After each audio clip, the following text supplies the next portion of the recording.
un programa de 2 horas que ahí lo he colgado recientemente en el Facebook nuevamente, porque hablo sobre los contextos científicos del coronavirus. Entonces, está eso en polémica.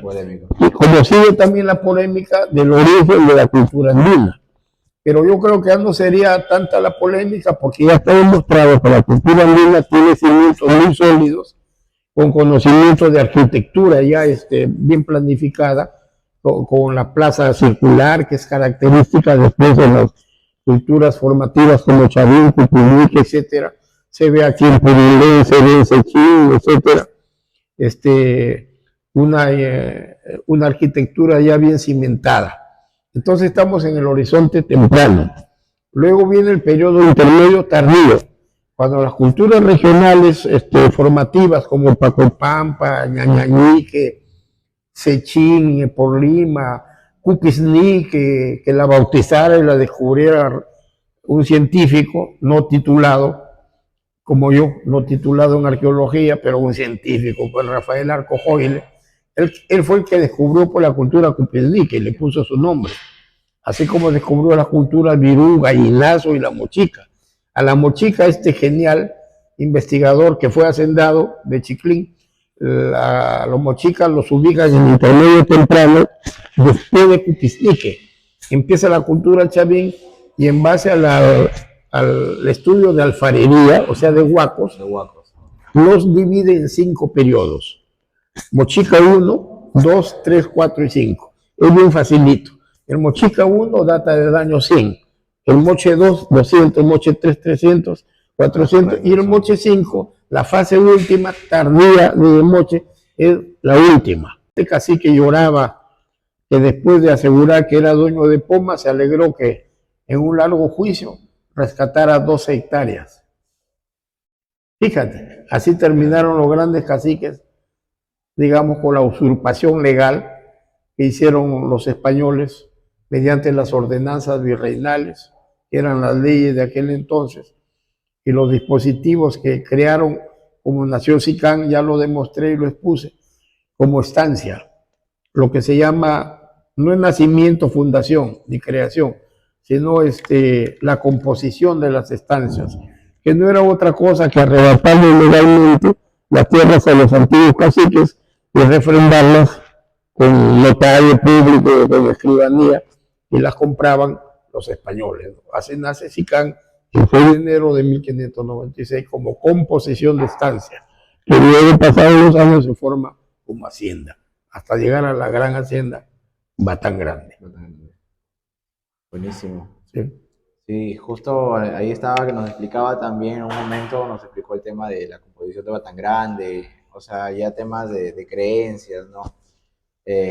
Cómo se escuchaban en un momento los tambores y justo cuando llegaron, por eso pusieron la composición. Ahora, y no se llamaba antes Batán Grande también, ¿no? Ahora, sí, pues se llamó Sicán, pues. Claro. En cierto punto, este cacique lloraba que después de asegurar que era dueño de Poma, se alegró que en un largo juicio rescatara 12 hectáreas. Fíjate, así terminaron los grandes caciques, digamos, con la usurpación legal que hicieron los españoles mediante las ordenanzas virreinales, que eran las leyes de aquel entonces, y los dispositivos que crearon, como nació Sicán, ya lo demostré y lo expuse, como estancia, lo que se llama, no es nacimiento, fundación, ni creación, sino la composición de las estancias, que no era otra cosa que arrebatarle legalmente las tierras a los antiguos caciques y refrendarlas con notario público, con escribanía, y las compraban los españoles. Así nace Sicán el 6 de enero de 1596 como composición de estancia, que luego, pasados los años, se forma como hacienda, hasta llegar a la gran hacienda Batán Grande. Buenísimo. Sí. Sí, justo ahí estaba que nos explicaba también en un momento, nos explicó el tema de la composición de Batán Grande, o sea, ya temas de creencias, ¿no? Cómo se escuchaban en un momento los tambores y justo cuando llegaron, por eso pusieron la composición. Ahora, y no se llamaba antes Batán Grande también, ¿no? Ahora, sí, pues se llamó Sicán, pues. Claro. En cierto periodo también he documentado que se llamó San Nicolás de Sicán. ¿Por qué se llamó San Nicolás de Sicán? Porque en esta época del año 1612 para adelante, 12, fueron los dueños los señores Villavicencio. Y en una parte del expediente de los Villavicencio encuentro que hay un tal Nicolás, que a la hora de reclamar las tierras él no pudo hablar, y su abogado dijo de que él era un hombre limitado. Y después veo que la hacienda ya no se llamó Sicán, sino que le pusieron el nombre, me parece, un limitado físico, que se llamó Nicolás, y pasa a llamarse la hacienda San Nicolás de Sicán. Y este era tan loco, enfermito, que la hacienda después la cedió, la regaló a la orden jesuita. Entonces después de San Nicolás de Sicán, los jesuitas pasan a ser propietarios y administradores de Batangrande. Claro. Batangrande es una de las haciendas con más historia en el Perú. El daño de Carlos Camino Calderón habla de don Miguel Navarrete, que yo descubrí con mi padre, tipo Ferrando, yo lo descubrí, claro, pero es cierto que don Miguel Navarrete es en realidad don Juan Auris Pastor. La obra se llama El Daño, te la recomiendo, claro. Ahora se puede bajar todo esto en PDF. Todo en PDF por internet, sí, eso está. Ya, esa es una hipótesis, no está confirmado, Okay. Aunque yo creo que es cierto, partiendo de que parece que las culturas sudamericanas, eso lo conversé con Olera y otros, pareciera que hasta tuviéramos influencias de culturas centroamericanas, pero con el descubrimiento de Caral se voltea la tortilla, porque ya estamos hablando de un inicio de cultura andina de 5.000 años antes del presente, o sea, 2.000 años antes que Chavín y 2.000 años antes que Cupiznique. Eso quiere decir que en esos 2.000 años o hace 5.000 años, preguntar qué era México. Y algunos están postulando recién que más bien la cultura andina podría haber influenciado en las culturas centroamericanas y hasta mexicanas, que nacen pues como zapotecas, toltecas, chichimecas, mayas y aztecas. Entonces está eso en polémica. Y como sigue también la polémica del origen de la cultura andina. Pero yo creo que ya no sería tanta la polémica porque ya está demostrado que la cultura andina tiene cimientos muy sólidos, con conocimiento de arquitectura ya bien planificada, con la plaza circular, que es característica después de las culturas formativas como Chavín, Cupiznique, etcétera. Se ve aquí en Purilén, se ve en Sechín, etcétera. Una arquitectura ya bien cimentada. Cuando uno visita un museo, lo que pasa es que se van a Lima, se van al Museo de Oro y no saben de lo que ven, ¿no? Siempre antes de visitar un museo de cualquier cosa, siempre hay que leer, para que sepas tú lo que estás viendo, pues, ¿no? Te vas al Museo de Arte Italiano, mínimo, pues léete la biografía de 5 pintores, pues, ¿no? Para que más o menos entiendas lo que vas a ver. Entonces los turistas generalmente están ahí, toman fotos y no saben de lo que toman. Todas las piezas del Mujica Gallo salen de Batangrande. ¿Por qué? Porque el señor Miguel Mujica Gallo fue el que compró a la familia Auris Bonilla, no Auris Pastor, a los Auris Bonilla les compró cantidad de oro, ¿no?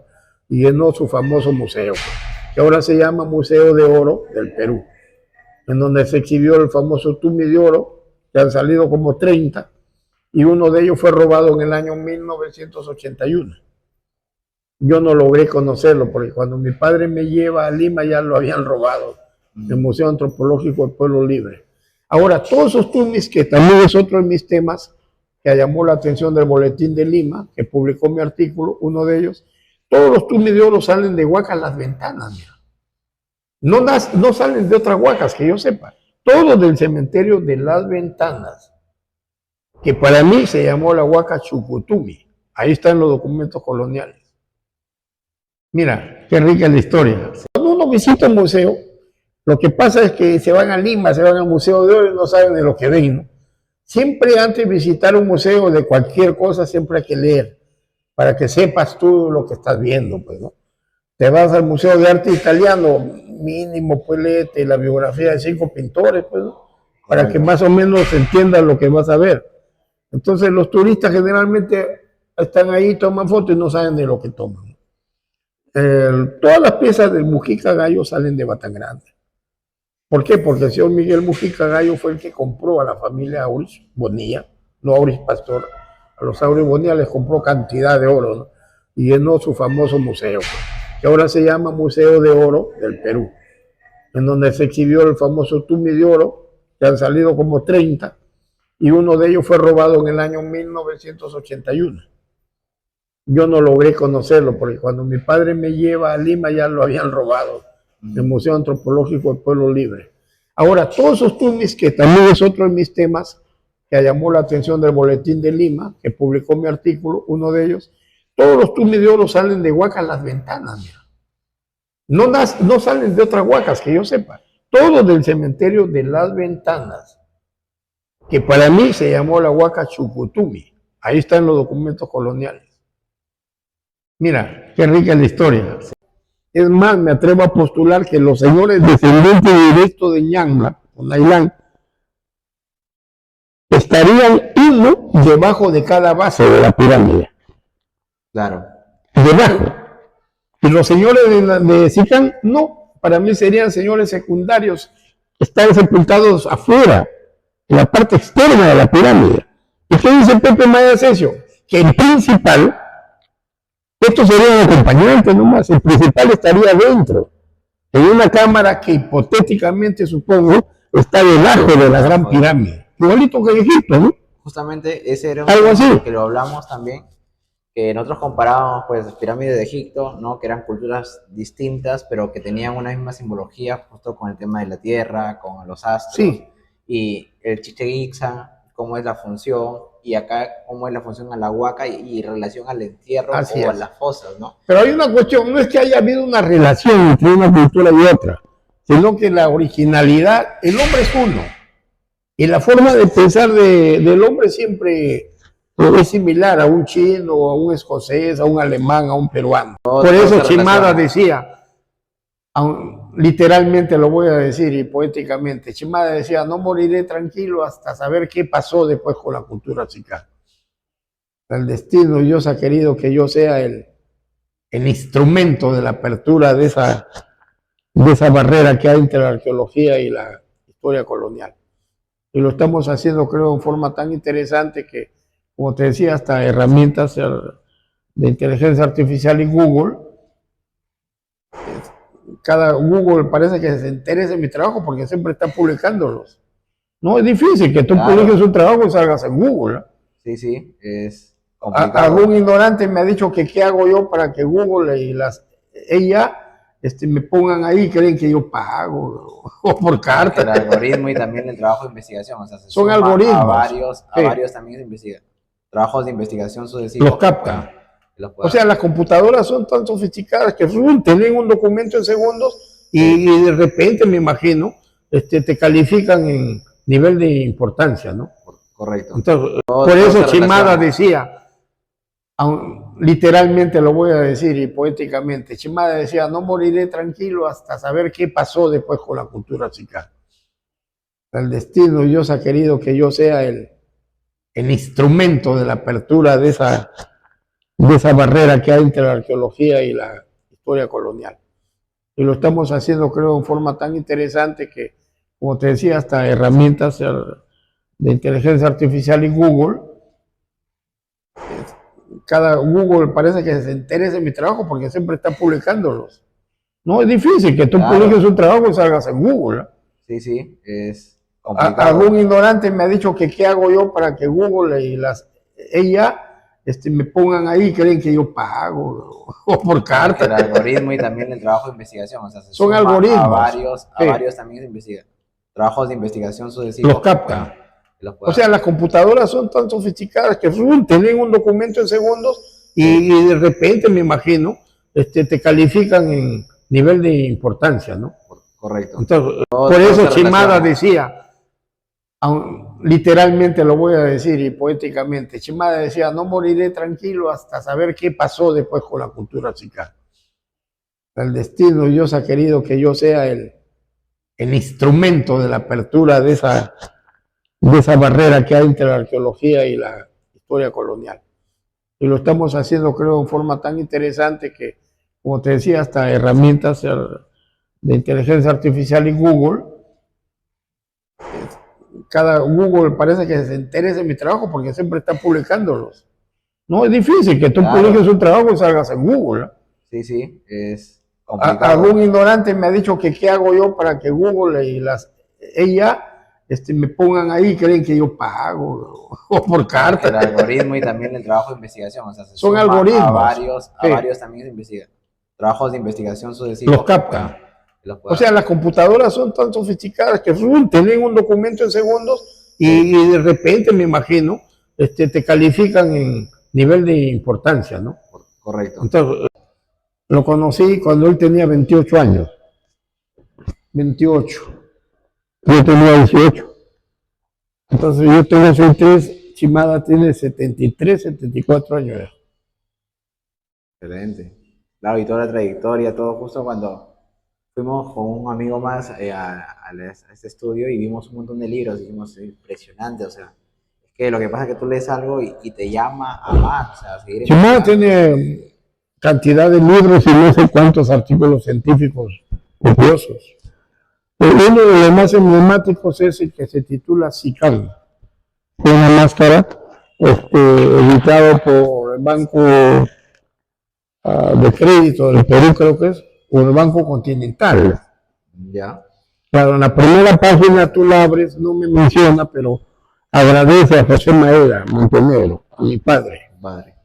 Mi padre lo quiso mucho y colaboró bastante con él, no solamente en el aspecto logístico. Mi padre también era un gran investigador de la arqueología y de la historia de Batangrande. Y le dio datos interesantes también al doctor. Y eso sí bien lo recuerdo.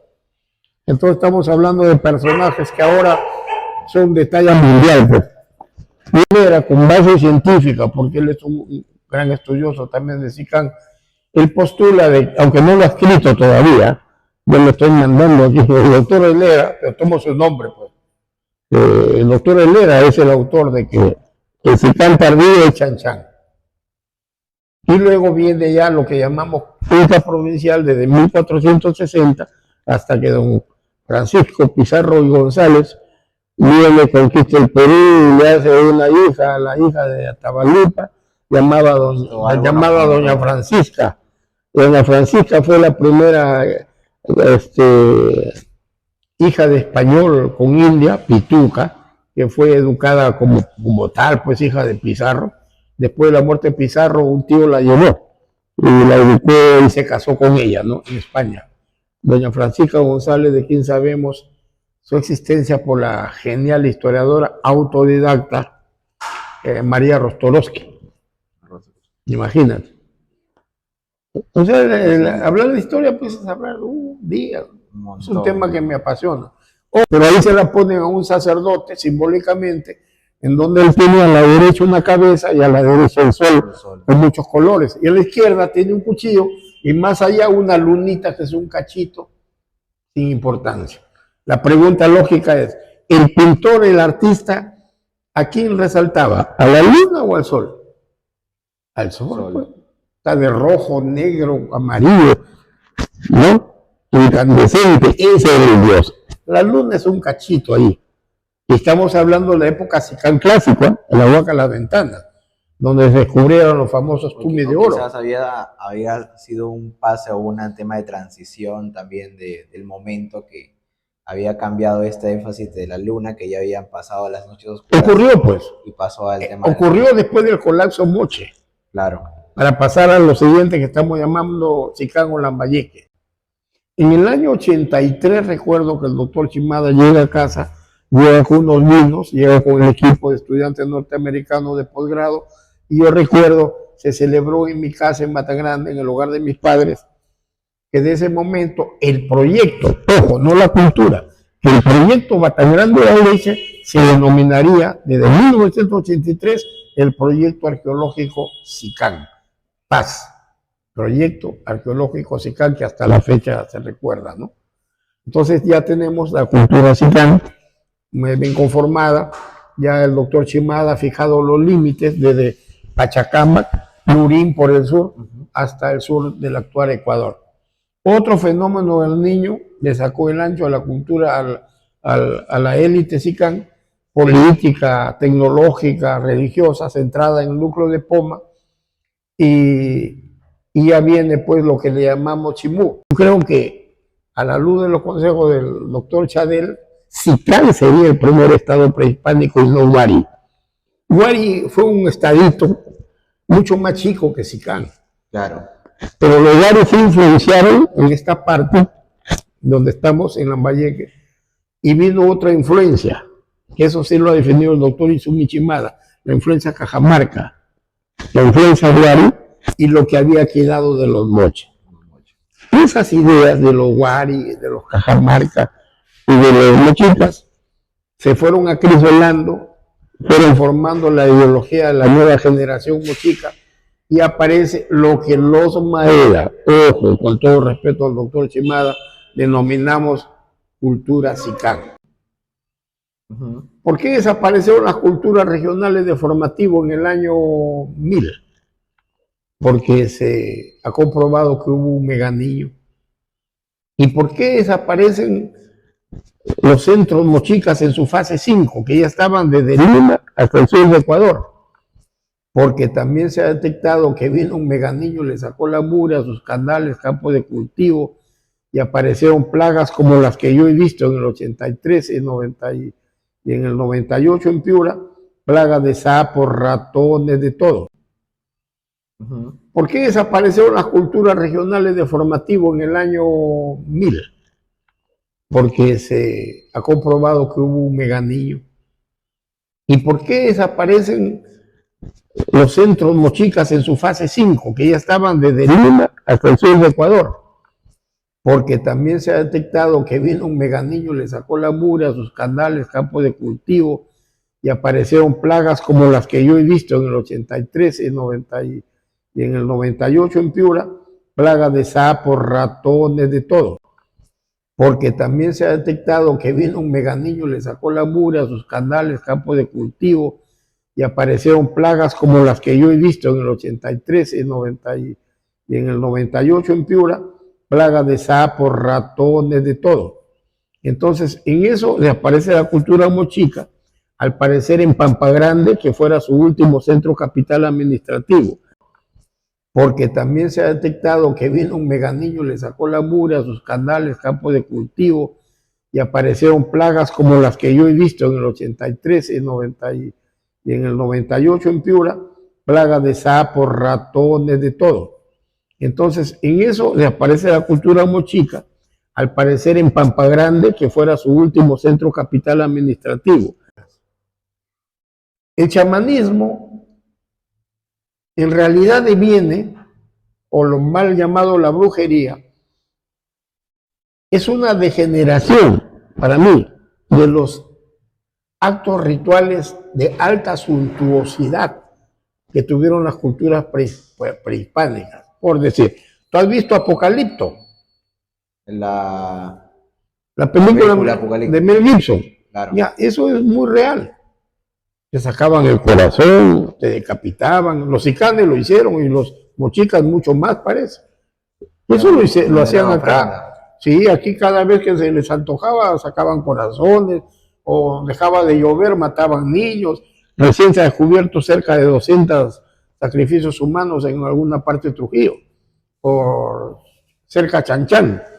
Era, claro, en la visión actual es horripilante, ¿no? Monstruoso. Porque también se ha detectado que vino un meganiño, le sacó la mura, sus canales, campos de cultivo, y aparecieron plagas como las que yo he visto en el 83 y en el 98 en Piura, plagas de sapos, ratones, de todo. Entonces, en eso le aparece la cultura mochica, al parecer en Pampa Grande, que fuera su último centro capital administrativo.